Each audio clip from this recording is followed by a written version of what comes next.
मेरी शादी को 1 महीना हो गया, लेकिन अभी तक मैं अपने पति को नहीं देख सकी, क्योंकि वह रात को जब आते हैं तो लाइट ऑफ करके कमरे में आते हैं और सुबह मेरे उठने से पहले घर से निकल जाते हैं। ये राज जानने के लिए एक दिन अपनी जगह नौकरानी को सुला दिया और खुद कमरे में छिप गई। जब लाइट जलाई तो मेरी चीखें निकल गई, क्योंकि अचानक से आने वाली नींद के झोंकों ने मेरी बंद आंखों को खोलने पर मजबूर कर दिया था। मैं पिछले 4 घंटों से अपने कमरे में बैठी अपने पति का इंतजार कर रही थी। मैं जम्भाई लेते हुए घड़ी की तरफ नज़र दौड़ाई तो रात के 1 बज रहे थे। मेरे तो होश उड़ गए थे। आज तो मेरी सुहागरात थी, मेरी पहली रात, जिस रात पति पत्नी एक दूसरे से कई वादे करते हैं और उम्र भर साथ निभाने की कस्में खाते हैं। मैंने अभी तक अपने पति को नहीं देखा था। कुछ हमारे खानदान में रस्में भी थी। शादी से पहले लड़का और लड़की की फ़ोटो भी नहीं दिखाई जाती थी। बस छोटी बहन से सुना था कि मेरा दूल्हा बड़ा ही प्यारा है। खुद ही दिल में सपने बुनने लगी थी। इस रात का इंतज़ार तो न जाने मुझे कब से था, और मुझे जब लाकर इस कमरे में बिठाया गया तो मैं बहुत डरी सहमी सी थी। मगर 4 घंटे बैठने के बाद न सिर्फ मेरी कमर दर्द कर रही थी, बल्कि जम्हाई ले लेकर मेरे सारे सपने और ख्वाहिश भी ख़त्म हो चुके थे। एक बार तो सोचा कि उठ के बाहर जाऊं और जाकर देखूं कि आखिर मेरा पति कहाँ है, मगर फिर बाहर जाना मुनासिब नहीं लगा। जब नींद में बहने लगी तो यूं ही बैठे बैठे बेड के क्राउन से टेक लगाकर सो गई। अब और इंतज़ार करना मेरे लिए मुश्किल था कि तभी दरवाजे का लॉक खुलने की आवाज़ आई। मैं हड़बड़ाकर आंखें खोलकर देखने लगी, मगर कमरे में तो खूब अंधेरा फैल चुका था। मैंने सहम कर कहा कि कौन है, मगर पैरों के चप्पल की आवाज़ मुझे सुनाई नहीं दी। मैं फिर बोली कि सुनिए जी, क्या यह आप है? ये कमरे में इतना अंधेरा क्यों कर दिया? क्या लाइट चली गई है? मैंने एक ही सांस में कई सवाल कर डाले थे। तभी उनकी आवाज़ गूंजी, मैं हूँ, आपका पति। इतना सुनना था कि मेरे दिल की धड़कन तेज हो गई। हालांकि मैं जानती थी उस वक्त मेरे कमरे में मेरा पति ही आ सकता है। ऐसा लगता था जैसे पति की आवाज़ सुनकर मेरी सारी थकान वहीं दम तोड़ गए हो। अब मुझे शर्म आ रही थी, मगर एक बात की हैरानगी हुई कि आखिर पति ने कमरे में आते ही अंधेरा क्यों कर दिया था। मुझे यह बात थोड़ी अजीब लगी। अगर लाइट चली गई थी तो मोमबत्तियाँ टॉर्च ही कमरे में ले आते। मैं आंखें फाड़ फाड़ कर देखने की कोशिश कर रही थी कि जब मुझे एक मर्दाना साया सा अपनी तरफ आते हुए नजर आया। पति मेरे सामने आकर बैठ गया और कहने लगा कि माफ़ कीजिएगा, बाहर दोस्तों में गपशप लगाते हुए वक्त का पता ही नहीं चला। आप तो जानती हैं कि ऐसे मौके पर दोस्त कहाँ जान छोड़ते हैं। आप काफ़ी थक गई होगी। मुझे लगता है आपको सोना चाहिए। बाकी बातें हम कल कर लेंगे। मेरा पति तो बात करते करते हुए बहुत अटक रहा था। उसके मुंह से तो हकलाते हुए शब्द भी ठीक से बाहर नहीं निकल रहे थे। इसका हरगिज ये मतलब नहीं था कि उन्हें अटक अटक कर बोलने की बीमारी थी। वो तो यूँ बात कर रहे थे जैसे मुझसे शर्मा रहे हों, उन्हें मुझसे शर्म आ रही हो। मर्द होकर उनका मुझसे शर्माते हुए बात करना मुझे बहुत परेशान कर गया था। फिर याद आया कि छोटी बहन ने भी बताया था कि दीदी, आपके मंगेतर बहुत शर्मीले किस्म के हैं। मैंने पति से कहा कि आपने कमरे में अंधेरा क्यों कर दिया? क्या आप मुझे देखना नहीं चाहते? जाहिर है एक औरत शादी की रात बस अपने पति के लिए ही तो सजती संवरती है, ताकि उसका पति उसे देखे, उसकी तारीफ करे। मेरी बात सुनकर पति कुछ देर खामोश रहा और फिर कहने लगा कि मैंने तो आपको जी भर के देख लिया था जब आपको मेरे पास लाकर बिठाया गया। आप बहुत खूबसूरत हैं और हमारे यहाँ एक रस्म है। मुझ पर किसी ने जादू करवाया था ताकि मेरी शादी ना हो। इसीलिए पंडित जी ने बताया तुम्हें कुछ दिन तक रात को अंधेरे में पत्नी के पास जाना है। मुझे ये बात बड़ी अजीब लगी, मगर उस वक्त मैंने इस बात को सच मान लिया, क्योंकि पहली ही रात में मैं किसी बहस में नहीं पड़ना चाहती थी। उस रात मैं सोने के लिए लेटी तो मेरा पति पहले ही लेट चुका था। दिल में ख्वाहिश थी कि पति का चेहरा देखूं। आखिर वो मेरा पति बन चुका था। जब वह बारात लेकर हमारे यहाँ आए थे तब भी उनके चेहरे पर सेहरा बंधा हुआ था, जिसमें फूलों की लड़ियों में मुझे उनका चेहरा दिखाई नहीं दिया था। रात गुजर गई। मैंने सोचा कि चलो यह रात भी गुजर जाने दूं, चंद घंटों की तो बात है। सुबह होते ही मैं अपने पति को देखूंगी। मैं पति के पहलू में सो गई। सुबह जब मेरी आंखें खुली तो मैं मुस्कुराकर बेड के दूसरी तरफ देखा। मैं चौंक कर उठ बैठी क्योंकि बेड बिल्कुल खाली था। वहाँ पर तो मेरा पति था ही नहीं, वॉशरूम भी खुला था। मैं हड़बड़ा कर उठ बैठी और कमरे से बाहर निकल आई। बाहर आकर देखा तो मेरी सास परेशान सी बैठी थी। मुझे देखकर उनके चेहरे पर फौरन मुस्कुराहट छा गई, मगर उन्होंने कुछ पढ़ते हुए मुझे इशारों से अपने पास आने को कहा। मैं उनके पास गई और साथ साथ आसपास अपने पति को भी देख रही थी कि वह कहाँ चले गए। मैं सास के पास गई तो उन्होंने फौरन मुझ पर फूंक मार दी। शायद वो कुछ पढ़ रही थी और वह मेरे लिए ही पढ़ रही थी जो उन्होंने मुझ पर पढ़कर फूंका था। यह देखकर मुझे पति की बात याद आने लगी। शायद मेरे और मेरे पति के लिए ही था। लगता था सचमुच उन पर कोई जादू हुआ है, तभी तो सास भी मुझ पर कुछ पढ़ के फूंक रही थी। मैंने उनके पास बैठते ही सवाल किया कि वो कहाँ है, मुझे तो कमरे में नज़र नहीं आए। तो सास दूसरी तरफ देखते हुए कहने लगी, बेटा वो काम पर जा चुका है। मैंने घड़ी की तरफ देखा तो सुबह के 7 बज रहे थे और ऑफिस का वक्त तो 9 बजे से शुरू होता है। फिर 7 बजे वह कैसे चले गए? सास मेरी नज़रों के सवाल को देखकर समझ चुकी थी और कहने लगी कि बेटा उसके काम का कोई पता नहीं, वो अपने दोस्त के साथ मिलकर कारोबार करता है और दिल जब चाहे तभी घर से चला जाता है। तुम नाश्ता कर लो। मुझे यह बात बड़ी अजीब लगी। मेरा दिल चाहा सास से पूछूं, क्या पति की शादी मर्जी से नहीं हुई थी? ना ही उन्होंने मुझसे रात कोई बात की और बिना चेहरा दिखाए कैसे चले गए? भला कोई अपनी शादी के अगले दिन भी काम पर जाता है? मैं ऐसी सोच में घूमती कि सामने वाले कमरे से एक लड़का निकला। मैंने उठकर देखा और जल्दी से अपना दुपट्टा सिर पर ले लिया। मेरी सास मुस्कुराकर कहने लगी कि बेटा ये तुम्हारा देवर है। मैंने सरसरी नज़र दौड़ाकर उसको नमस्ते किया तो वो आंखों ही आंखों में जवाब देकर वहाँ से बाहर चले गए और सारा दिन भी यूं ही गुजर गया। मैंने नोट किया था कि मेरी सास काफ़ी परेशान दिखाई दे रही थी, जबकि वह तो मिजाज की बहुत अच्छी औरत थी। हमारा रिश्ता होने के बाद वह कई बार हमारे घर आई थी। मैंने उनके चेहरे पर कभी उदासी नहीं देखी थी। थोड़ी देर में भी वह बहुत खुश मिजाज थी। मैं तो बहुत खुश थी कि चलो सास बहू में खूब जमेगी, मगर वो तो मुझसे बात ही नहीं कर रही थी, जैसे कोई ख्यालों में डूबी हुई रहती है। मैं जब बुलाती तो ख्यालों से निकलकर मेरी तरफ देखने लगती। इस घर में मेरे पति सास के अलावा एक मेरा देवर भी था। हम 4 लोग ही यहाँ पर रहते थे। मैं शाम में अपने पति के आने की राह देख रही थी। बिल्कुल नई नवेली दुल्हन की तरह सज संवर कर बैठी हुई थी, मगर तभी दरवाजे पर दस्तक हुई। मैंने फौरन मुस्कुराकर दरवाज़ा खोला तो सामने मेरा देवर श्यामू खड़ा था। वो मुझे यूं खड़ा देखकर हड़बड़ाते हुए नज़रें चुरा लिया। मैंने भी उससे नमस्ते किया और वापस अंदर आ गई। बहुत रात हो चुकी थी। बार बार मेरी नज़रें घड़ी पर जा रही थी। ना जाने मेरा पति कहाँ रह गया था। सास ने ज़बरदस्ती खाना भी खिला दिया। देवर भी वहीं खाना खा रहा था। मुझे महसूस हुआ कि जैसे वह मुझे चोरी चोरी देख रहा है। मैंने जब उसकी तरफ देखा तो वह बौखलाकर नज़र ही बदल ली और फिर आधा खाना छोड़कर घर से चला गया। मेरे दिमाग में बहुत ख्याल आ रहे थे। मैं यूं ही बैठी सोच रही थी कि आखिर वजह क्या थी। दिल घबराने लगा तो बालकनी में खड़ी होकर रोने लगी। आंखों से आंसू बह रहे थे। शायद मैं उनको पसंद नहीं आई थी, वो मुझसे नफरत करते थे, या फिर उनके दिल में कोई और था। मैं अभी यूं ही खड़ी रो रही थी कि तभी मेरे कमरे में खूब अंधेरा फैल गया। हल्की रोशनी बालकनी के बल्ब की थी, जिसे मैंने यूं ही चलता छोड़ दिया और फिर कमरे में चली आई। सूरज दूसरी तरफ मुंह किए बैठे थे।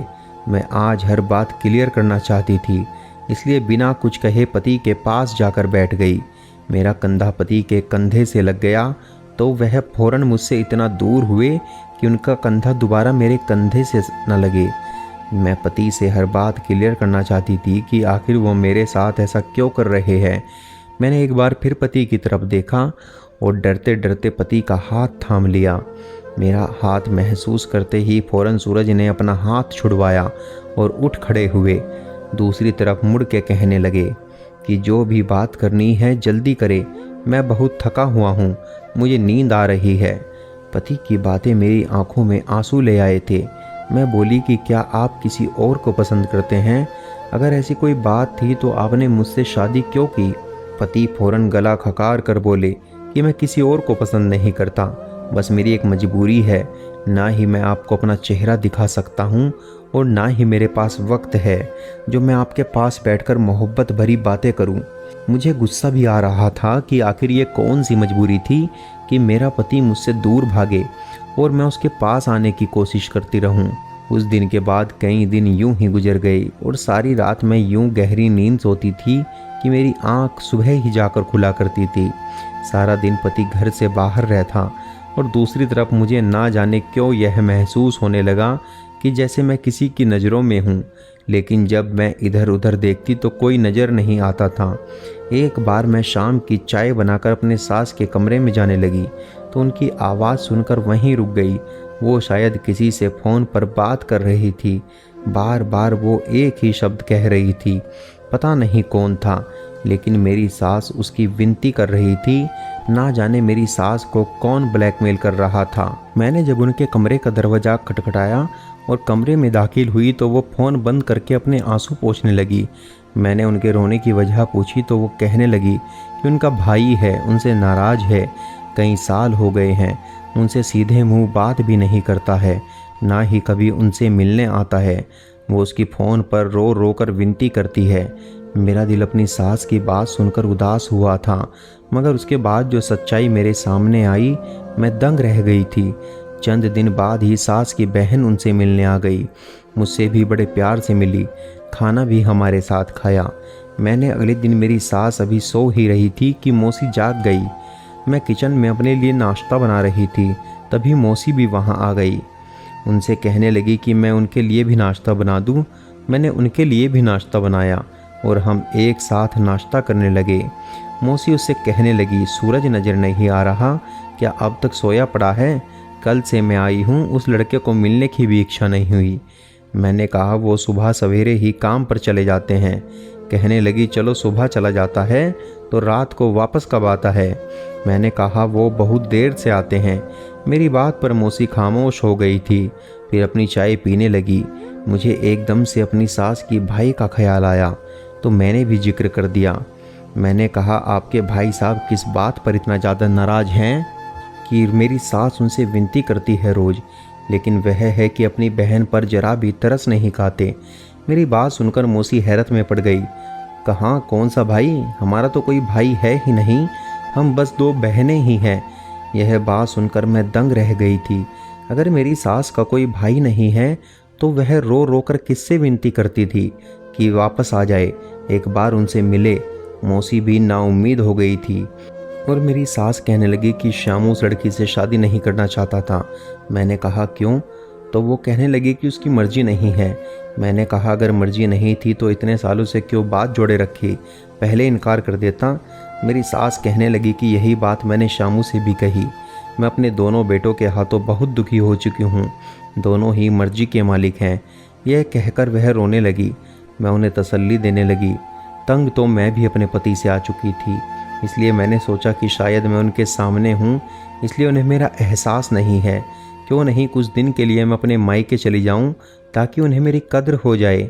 इसलिए एक दिन जब दिल बहुत बेचैन हुआ तो मैं अपनी सास से पूछी और चली गई और सोचा अपनी माँ से भी तो जाकर पूछूं कैसे मर्द से मेरी शादी करवाई है जिसने अभी तक अपना चेहरा अपनी पत्नी को ही नहीं दिखाया। मैं तो जानती ही नहीं थी कि वहाँ पहुँचकर मुझे कैसा धक्का लगने वाला है। जब मायके के दरवाजे पर पहुँची तभी एक कुरियर आया।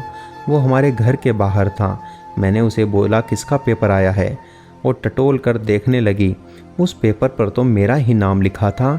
जब खोलकर मैंने अंदर मौजूद पेपर पढ़ा तो मेरे पैरों के तले से ज़मीन निकल गई। मैं अपनी मम्मी के घर जाकर अपने कमरे में चली गई। सारा दिमाग, सोचने समझने की क्षमता, सब कुछ खत्म हो चुका था। मेरे साथ कौन सा खेल शादी के नाम पर खेला जा रहा था? जो पेपर मेरे हाथ में थे वह देखकर तो हकीकत मुझ पर अब खुली थी। मैं चकरा कर रह गई। पूरे दिन मैं अपने घर पर ही बैठी रही। मैंने अपनी छोटी बहन से कहा वो मुझे मेरे पति की फ़ोटो दिखाए जो कि शायद उसने शादी के मौके पर खींची थी। क्योंकि मैंने तो अब तक अपने पति को नहीं देखा था। मेरी बहन ने मुझे एक फ़ोटो दिखाई जो खाना खाते वक्त ली गई थी। बहुत अच्छा और नौजवान लड़का था। मैं कोई भी बात अपने मायके में नहीं बताना चाहती थी। मैं कुछ दिन बाद ही वापस ससुराल चली गई। मुझे सच्चाई को सामने लाना था। रात को फिर से वो इंसान मेरे कमरे में आया था जो पिछले 1 महीने से मेरा पति बनकर मेरे कमरे में आता था और सुबह होते ही चला जाता था। यह कौन था जो मेरे जज्बात के साथ खेल रहा था? आज मैं खुद ये जानना चाहती थी कि वह कमरे से बाहर निकल जाए, क्योंकि अब मैं जान चुकी थी कि वह मेरा पति नहीं है। फिर भी मैंने सच जानने के लिए उनसे पूछा, अभी मैं मायके गई थी तो आपने मुझे कितना याद किया? मेरे सवाल पर वो हड़बड़ाकर कहने लगे, जाहिर है आप मेरी पत्नी हैं, मैं कैसे आपको भुला सकता हूँ। मैंने कहा, मुझे आपको देखना है। आज मैंने शादी की फ़ोटो में आपको देखा था, वो मेरी बहन ने खींची थी, इसलिए दिल में आया कि 1 महीना गुजर गया है, मैं आपको क्यों न देख लूँ। मैं नहीं मानती ऐसे किसी जादू को। अब आप मुझे अब खुद लाइट जलाएंगे या मैं जला दूँ? वो कहने लगे कि मैं पहले भी आपसे कह चुका हूँ कि मेरा इलाज चल रहा है और आप इस इलाज को सच मानती है या झूठ, लेकिन मैं ये इलाज करवाए बिना आपके सामने नहीं आऊँगा। अगर आप मुझे रोज़ यूँ तंग करेंगी तो मैं आज के बाद आपके कमरे में भी नहीं आऊँगा। और ये कहकर वो कमरे से बाहर निकल गए। अगले दिन मैं उनसे कुछ न बोली और वो फिर से मेरे कमरे में सोने लगे, लेकिन उनके सोते ही मैं सोफे पर जाकर सो जाती थी। मैं सोच रही थी कि किस तरह उस इंसान का सच सबके सामने लाऊं। अगले दिन मैंने अपनी नौकरानी को यह कहकर घर पे रोक लिया कि मेरी तबीयत कुछ ठीक नहीं है। उसने भी कोई ऐतराज़ नहीं किया था। रात को मैंने नींद की दवा दूध में मिलाकर नौकरानी को दी और दूध पिला दिया और उसके बाद उसे अपने बिस्तर पर सुलाकर खुद कमरे में छिप गई और वहाँ छिपी जहाँ कमरे की लाइट के बटन लगे हुए थे। रात को काफ़ी देर बाद वो इंसान मेरे कमरे में आया और बैठकर दूसरी तरफ बैठ गया कि मैंने फ़ौरन से लाइट जला दी और जब मैंने उस इंसान को देखा तो मेरे होश उड़ गए। वो तो मेरा देवर था। तो क्या पिछले 1 माह से मेरे कमरे में वही आ रहा था? वो मुझे हैरत से देख रहा था। मैंने कहा कि तुम्हें शर्म नहीं आई तू मेरे कमरे में आते हुए? उसने कोई जवाब नहीं दिया। मैंने वो पेपर अलमारी से निकालकर उसके मुंह पर मारे और रोने लगी। वो डिवोर्स के पेपर थे जिसमें खत भी मौजूद था, जिस पर लिखा था मैं किसी और से शादी करना चाहता था, लेकिन मेरी माँ ने ज़बरदस्ती मेरा रिश्ता तुमसे तय कर दिया और मेरे लाख मना करने के बाद भी मेरा विवाह तुमसे करा दिया। लेकिन मैं शादी की रात ही भाग गया था और अब तुम्हें डाइवोर्स पेपर भेज रहा हूँ ताकि तुम जिससे चाहो शादी कर लो। उस वक्त मैं चकरा कर रह गई थी। जब मेरा पति शादी की पहली रात ही भाग गया था तो कौन मेरे कमरे में आता है और मेरा देवर मुझे धोखा दे रहा था। मैंने उसका कॉलर पकड़कर उसे झकझोर के रख दिया कि उसने मेरे साथ ऐसा क्यों किया। वो कहने लगा, मैंने आज तक आपके साथ ऐसा कुछ नहीं किया कि आपको या मुझे शर्मिंदगी उठानी पड़े। मैंने जो कुछ किया अपनी माँ के कहने पर किया, क्योंकि सूरज भाई शादी की रात ही भाग गए थे। मेरी माँ डर गई थी कि अगर यह बात फैल गई तो क्या होगा, इसलिए मुझे आपके कमरे में जाने को कहती थी ताकि आपको इस बात पर शक ना हो जाए और बात बंद मुट्ठी में ही रह जाए। लेकिन मैंने आपके साथ कुछ भी गलत नहीं किया।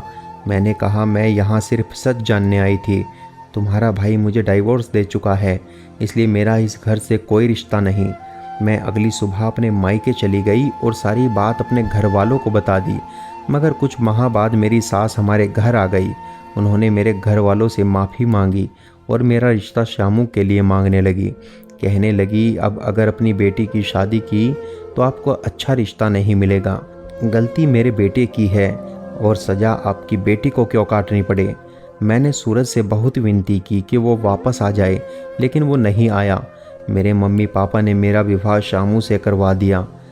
सच ही कहते हैं कि एक औरत ही एक औरत का घर बर्बाद भी करती है और आबाद भी। दोस्तों, आपको क्या लगता है, क्या उसकी सास और देवर का फैसला सही था? अपने विचार हमें कमेंट बॉक्स में बताएं।